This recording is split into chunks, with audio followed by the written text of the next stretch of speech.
मामले कोरोना के निकलकर सामने आए हैं और इसी पर बातचीत करने के लिए सुनील नवप्रभात देहरादून से हमारे साथ जुड़ गए हैं। सुनील, अगर बात की जाए अब तक जो आंकड़े सामने आए थे वो बड़ों के थे और लगातार उनमें ये देखा जा रहा था, लेकिन अब धीरे धीरे आंकड़े बढ़ते चले जा रहे हैं और अब बच्चों में संक्रमण फैल रहा है, जो अपने आप में चिंता की बात है।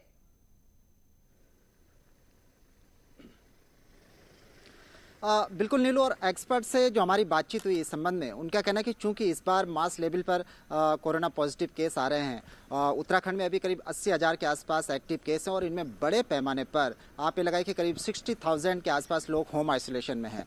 ये एक बड़ा कारण बन रहा है कि इस पे बच्चे भी संक्रमित हो रहे हैं। जो बच्चे केवल घरों में हैं, अपने घर के आंगन से कहीं भी बाहर नहीं गए, वो बच्चे भी इससे संक्रमित हो रहे हैं। लास्ट ईयर में हमने देखा 30 अप्रैल तक 2134 बच्चे संक्रमित हुए हैं पूरे साल भर में, लेकिन इस बार इनकी संख्या करीब 1-2 महीने में ही कंप्लीट हो रही है पिछले साल के मुकाबले। तो ये अपने आप में बड़ा चैलेंज है, खासकर जिस तरह से बड़े पैमाने पर केसेस जा रहे हैं। लेकिन डॉक्टर दूसरी ओर ये बात भी कहते हैं कि जो बच्चों में, जो खासकर 0 से 9 साल के बच्चे हैं या 19 साल तक के बच्चे हैं, उनमें इसकी सीवियरिटी बहुत कम देखने को मिल रही है। यानी बच्चों में इसकी घातकता बहुत कम है, अधिकांश बच्चे स्वस्थ होकर लौट रहे हैं। तो ये अच्छी खबर है, लेकिन इस बीच जो संक्रमण लगातार फैलता जा रहा है वो जरूर एक चैलेंज है। सुनील, अभी बच्चों के वैक्सीनेशन नहीं आए हैं, चिंता की बात यही है कि बच्चों का वैक्सीनेशन नहीं है और इस तरह से बच्चों में कोरोना के संक्रमण बढ़ते जा रहे हैं। हालांकि बच्चे रिकवर जल्दी हो रहे हैं, लेकिन इनको एक स्प्रेडर के तौर पर देखा जाता है। कहते हैं डॉक्टर कि ये ज्यादा से ज्यादा लोगों को स्प्रेड करते हैं। तो इसको लेकर किसी तरह की डॉक्टर्स की तरफ से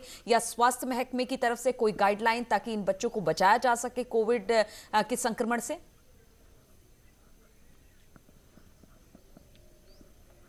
देखिए, राज्य सरकार का कहना है कि उस दिशा में लगातार काम कर रही है। जिस तरह से थर्ड वेव की भी आशंका जताई जा रही है और ये माना जा रहा है कि थर्ड वेव में जो बच्चे हैं वो वायरस उनको निशाना बना सकता है। तो इसके मद्देनजर भी राज्य सरकार ने अपनी तैयारियां शुरू कर दी हैं। कल मुख्यमंत्री ने खुद कहा कि देहरादून और कुमाऊं में, हल्द्वानी में अलग से चाइल्ड वार्ड बनाए जा रहे हैं, जिनकी व्यवस्था की जाएगी। वहाँ पर हर तरह के संसाधन, उपकरण मौजूद होंगे, खासकर बच्चों को देखते हुए। तो राज्य सरकार का कहना है कि वो अपनी तैयारियां कर रही है। इसके अलावा ये कोविड का संक्रमण, इसकी चेन को ब्रेक किया जा सके, राज्य सरकार ने यह भी निर्णय लिया है कि आइवरमेक्टिन और अन्य जो दवाइयां होती हैं वो शुरुआती दौर में ही प्रत्येक नागरिक को बांट दी जाए, ताकि उसकी इम्यूनिटी जो पावर है वो मजबूत रहे और कोविड की जो संभावित खतरा है उससे कम से कम उसकी घातकता को कम किया जा सके राज्य में। जी बिल्कुल। और सुनील, एक सवाल और, चूंकि मामला लगातार कोरोना संक्रमण का तेजी से फैल रहा है उत्तराखंड में, स्थिति बहुत ही खराब है उत्तराखंड में, तो इसको हम किस तरह से देखें? क्या जो पूरा का पूरा एक सिस्टम है स्वास्थ्य का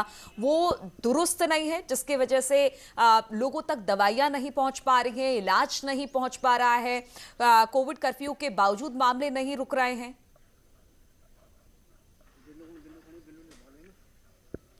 देखिए नीलू, एक बात तो तय है कि फर्स्ट वेव के बाद उत्तराखंड में राज्य सरकार एक तरह से निश्चिंत हो गई थी कि अब जो कोरोना है वो अपनी समाप्ति की ओर है। और हमने लगातार इस दौरान ये भी देखा कि लोगों ने मास्क पहनना छोड़ दिया था। सोशल डिस्टेंसिंग की जो बात थी उसका अनुपालन लोग नहीं कर रहे थे। नतीजा सेकेंड वेव जब एकदम से अटैक हुआ तो बड़े मास लेवल पर लोग संक्रमित होकर आने लगे। अस्पताल सारे फुल हो चुके हैं। ऑक्सीजन की किल्लत आपने देखी कि किस तरह से ऑक्सीजन की किल्लत है, और यहाँ तक कि आज भी राज्य में आईसीयू की किल्लत बनी हुई है। लोग आईसीयू के लिए, आईसीयू बेड के लिए दर दर भटक रहे हैं। और जिस तरह से इस वायरस की सीवियरिटी है कि पेशेंट को बहुत कम दिन मिल रहा है, 4 से 5 दिन के अंदर वो पेशेंट को संक्रमित कर दे रहा है, और हालत ये हो जा रही है कि जो आपके फेफड़े हैं वो पूरी तरह से इन्फेक्टेड हो जा रहे हैं। तो ये जरूर चिंता की बात है। लेकिन दूसरी ओर अगर हम देखेंगे तो उत्तराखंड में जो एक्टिव केस है, पूरे देश में 7वां राज्य है उत्तराखंड प्रायोरिटी में, जहां एक्टिव केस की संख्या प्रति लाख जनसंख्या के अनुपात में काफी अधिक है। इसी तरह मृत्यु दर भी उत्तराखंड में बहुत ज्यादा है,